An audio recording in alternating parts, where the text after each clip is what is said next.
If you really want to be successful with Pinterest, one thing that you absolutely must do is figure out how to make your pins stand out among all the other pins that are showing up in the search results for a Pinterest user.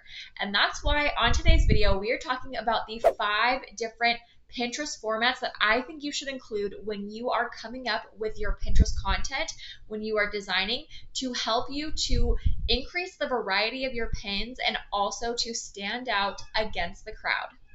Welcome back to the channel. My name is Braden McKee, and I teach content and marketing strategy to small business owners and entrepreneurs and even creators that want to monetize their platforms. So if you want to learn content marketing strategy, all things Pinterest, email, YouTube, video, go ahead and hit the subscribe button and the notification bell, and let's get into today's video. Pinterest SEO is extremely important, and it is one thing that I love to talk about because I just find joy in the SEO side of things and being able to figure out, okay, what are people searching for? And now I know what they're searching for, which means that I can create the content, right? And if you haven't already, you're probably going to want to, after this video, go and watch the Pinterest keywords research video and how to use Pinterest keywords within your content and your profile. And those are all in my Pinterest for Beginners playlist. But what I really want to talk to you about today is increasing the types of formats that you include when it comes to your actual Pinterest pins. So think about leveling up. We're talking basically about design formats today and why that's important. So the very first thing that I just want to talk about is why we should have different formats in the first place. So one thing that is different about Pinterest than a lot of other platforms is it's a combination of search plus visual. So it's not just about the Pinterest SEO and the keywords and getting found in search. It's also being able to stand out when the user does that search and they're looking at potentially hundreds of other pins, right?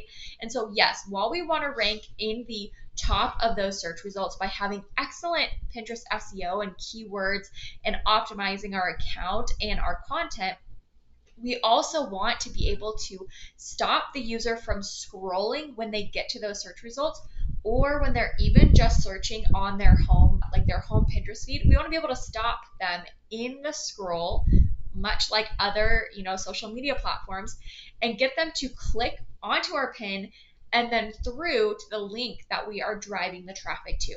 So part of this is going to come with increasing your formats. This is because with all the different formats that Pinterest allows, I think it's a great idea to increase the formats and test varieties, because some formats are going to help to catch attention and stop the scroll for different users. And so I think it's a great idea just to have a variety so that you have every chance possible when someone comes across your content to get them to stop and click on your pin. And what I've been noticing is I have a client account that was kind of dead in the water. I had taken over, she had just a general VA running this account for a while, and I had taken over, and it just seemed like the account was stagnant for some reason. And she's launching some new products, and I was like, you know what? I cannot have this. Like, I have got to break through with this account. And so what I started doing was I started experimenting with some additional formats that we hadn't included before. And, to be honest with you, I thought it was just coming down solely to the SEO, even though I have done a ton of SEO research and finding keywords and looking at the variations and the long tail keywords for this account. But what I started doing was I started including 2 of these different formats that I'm going to be talking about today that I just wasn't utilizing much. And to be honest with you, it hasn't been that long, but I'm already noticing a drastic difference in this account. I mean, we're up 1,000% in impressions in about a 2-week time frame. And I am also seeing an increase in saves, engagements, and even now an increase in outbound clicks. And so I think that sometimes you just need a variety, because you never know what type of format is going to stop somebody's scroll and catch their attention enough to get them to take that next step. Because really, it's kind of like a 5-step process. You've got to get found in search, you've got to stop them from scrolling, then you need them to click on your pin, then you need them to click through to the website, right? And then you also maybe want them to save the pin or send it out or something like that, or take some kind of action once they're on that link. So it's kind of like this 5-step process. And yes, while getting found in search is very important, if you're getting found in search but then nothing is happening, then this whole thing is a moot point. So let's talk about these different formats and how you might incorporate this into your Pinterest marketing strategy for increased engagement, saves, and outbound clicks. Okay, so the very first one is probably the most typical format that everyone is used to when they think of Pinterest, and that is a vertical image or graphic. And so this is just a static post or photo. It doesn't move, it doesn't go anywhere, it's just the one image, right? And this is the most frequent and most commonly used, in my opinion, because this is like the OG of Pinterest. This is the original format. And so this for you is maybe going to look different depending on what your brand is or what kind of creator you are.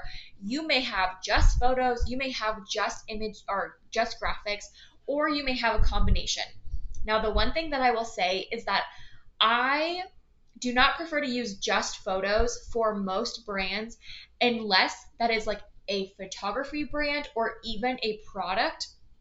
The reason being is that the Pinterest AI can scan and read the text as long as it's not like a crazy font, really hard to read. And that adds like a data point when it comes to the SEO. So I prefer graphics for most brands, but if you have really great photography, photographers really don't need many graphics, although I do believe that they could incorporate some more graphics than most of them do. That's another conversation for another time. But, photographers and product brands, they may not necessarily need a lot of graphics, because the photography is really good.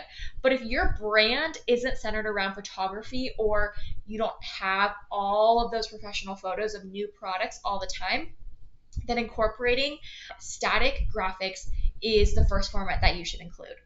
Okay, the next format is also a pretty frequent format that is known on Pinterest, but I do feel like some people have strayed away from using this format. And if you have, I want to encourage you to bring it back in some format, and that is the infographic. So yes, this could be kind of within that first category of the static graphic, but an infographic is going to be a little bit different because it is going to provide some information right there on the image. And the reason why I want you to incorporate this for most brands is because these are more likely to be saved, and saves are a key metric for Pinterest success. Pinterest knows that their users are planners, and likely if they are going to save this content, they're going to come back to it later. And so that is a metric that Pinterest really encourages that creators try to get, and they encourage the users to save things because that means they're going to come back to their boards, they're going to re-engage with the platform, they're going to be on the platform longer. And we know that these saves tend to lead to outbound clicks or outbound traffic down the road, if not immediately. So the user behavior with an infographic typically is like, it's good information and they're like, oh yeah, I want to save this for later. Let me save this. And then sometimes they're going to go out to the website or the link right then, or maybe they're going to come back to it when they're further along in the planning process. So infographics are still highly relevant and really great to encourage saves. Now, one thing that you can do is if you're like, I don't really know how to create an infographic and that seems technical. First of all, Canva has infographics. So if that is something that you're like, oh, I don't really know like how to create it, Canva has infographic templates that you can use even if you have the free plan. So just search on Pinterest pins and search in the formats in Canva infographic. You'll be able to find some that you can customize easily. But along the same lines, something that I want you to think about in like the infographic is lists and checklists and like those circle graphs where maybe you have like a main point in the middle and then you have little lines going to circle bubbles for a different type of chart. Like, think about those types of things that could be very simple for you to create or put together, that someone's like, that's great information, I want to save this for later. Now, on this note, I do want to say that I'm putting together a free little template pack of Pinterest designs that goes along with this video. So at the time of watching this, if you want some Pinterest templates to use that you can reuse over and over, brand to your colors, go ahead and go to the link in the description. That's going to be a free Pinterest template pack that you can use for your Pinterest designs. Okay, next up, and this one is one that's so simple to do, and this one has been the game changer for my current client that I was mentioning earlier, and that is the animated graphic or infographic format. So essentially with this, the only thing that's different is that you have some sort of movement to the graphic. So while it uploads as an MP4 as a video format, it's still a graphic. So it's not like a traditional video where you're watching someone or something, but there may be an element of movement. Maybe you have an arrow that's like going up and down, pointing to a certain piece of text. Maybe you have the text slide in or slide up on the screen. It's so simple, especially if you're using a platform like Canva. I know I'm mentioning that a lot in this video, but that's just what I use to put together Pinterest content for myself and for my clients. But if you're using Canva, you can go create your graphic and then you can go and click animate, and that is going to pull up a ton of options for you, and it really doesn't have to be anything crazy. You can also go to the element side of Canva and search, for graphics, and then there's a search feature where you can choose static or animated. So if you're looking for an arrow or some kind of movement, you can just add an animated graphic into the design and leave everything else just static, and you just have that one piece moving. The thing that I like about the animated graphics is it's the graphic and it's helpful, and it's not hard to create, but then also you've got this element of movement that's going to catch somebody's eye, and it doesn't have to be complicated. It's a low lift activity or element to incorporate into the design. This is not something extremely difficult to do, especially if you're designing on a platform that you are comfortable with or becoming more comfortable with. Canva makes it super easy to add those animated elements. And honestly, incorporating animated graphics and infographics has been the thing that has been the biggest change to short-term engagement. What I've noticed is that some of your content on Pinterest is either going to fall into one of two categories. One is going to be, it's going to give you engagement up front, and one is going to be, it's going to give you engagement and traffic in the longer term. And so what I'm noticing with the animated graphics is that they're getting the engagement up front, which is growing the audience and overall metrics. And then the standard graphics and infographics that are just static, have no movement, are creating that long-term traffic that is more of a slow build, but it's compounding over time. Those two elements are extremely necessary because you want to continue to steadily grow each month, especially if you're launching or you're kind of in an earlier stage of your business. Like, you need the engagement and the growth up front in addition to that long-term growth. So it gives you both elements, and that's what I think is really helpful. And honestly, I'm kicking myself that it took me so long to realize that I wasn't incorporating some kind of animated graphic element into this client's account. It wasn't something that was clearly obvious to me that I could do to increase the engagement and kind of get it out of this trap that I felt like the account was in, where it just really was very painstakingly slow progress for the build of this account. And so if you're feeling kind of stuck, or you're feeling like, the growth is just literally like trying to watch your pot boil, then I would say let's add in some more movement, see if we can catch some more attention earlier on when those pins are in their first couple of weeks of life, versus hoping that we're going to see the engagement and the growth months down the road. The next one is video. So the video format is something that, we know a lot of platforms are going towards short form video, or they're incorporating it, TikTok, Reels, YouTube Shorts, and Pinterest also allows you to upload short form videos. Now, these have to be at least 4 seconds long, just so you know, if you're trying to upload like short B-roll clips. This can be something where you're repurposing short form content from TikTok, Reels. You can take clips of your YouTube videos, or again, if you just have kind of B-roll style clips where it's just background clips, maybe it's not you talking directly to the camera or a video of something like specifically, it's just kind of more behind the scenes, and then add text over. Again, this is adding movement into it, and short form video is actually very popular on Pinterest right now. So I would say that you don't want to resist the trends of just consumer trends, right? And consumer trends on social media and online are liking short form video. Now, I am also a fan of long form content for your longevity and your growth and building a really engaged, dedicated brand. But let's say you're doing YouTube videos. You can get a couple of clips and, chop them up to 5 to 10 seconds, maybe 15 seconds, and upload some of those and redirect them back to that long form content. So I would definitely be incorporating short form videos in some format on your Pinterest profile. The last format that I want to encourage you to incorporate overall in your Pinterest strategy is carousel posts. So this is where you can upload multiple photos and you can have the user swipe through or click through to look at multiple photos on one pin. Now, I haven't seen anything remarkable, either short term or long term, for either my own content or my clients' content that I manage for them on Pinterest.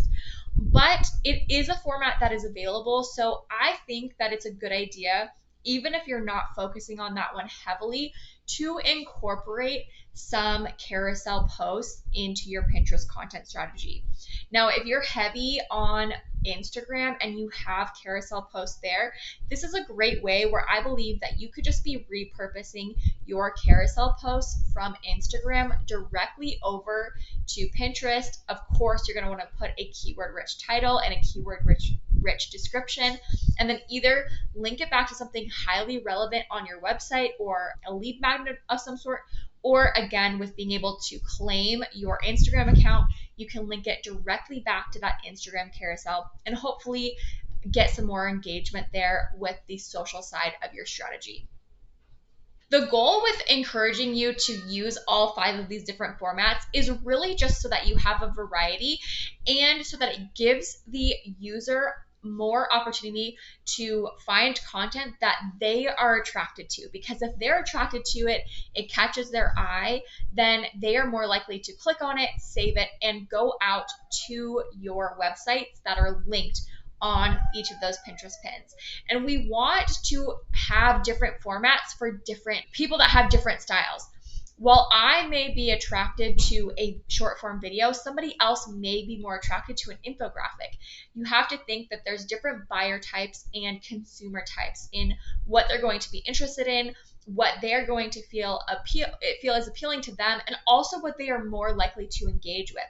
Somebody who is looking to be entertained more than educated may find that videos or animated graphics are going to be a more eye-catching to them than somebody who's looking to be educated, who wants that static infographic or maybe a carousel post that they can read through on the Pinterest platform. Again, if you want to grab those Pinterest templates to just get started with your Pinterest design, I'm going to have a couple of different formats in there. The only exception is going to be the carousel, because you're just going to want to use multiple of those graphics, and also the video. If you're doing like Reels or TikToks that are repurposed, you're just going to have to download those. Use snapinsta.app or snaptik.app to download those without the watermark, and then upload those to your Pinterest profile. But that link is going to be down in the description. And if you want to learn more about Pinterest and content marketing, go ahead and check out this latest video, and I will see you next week.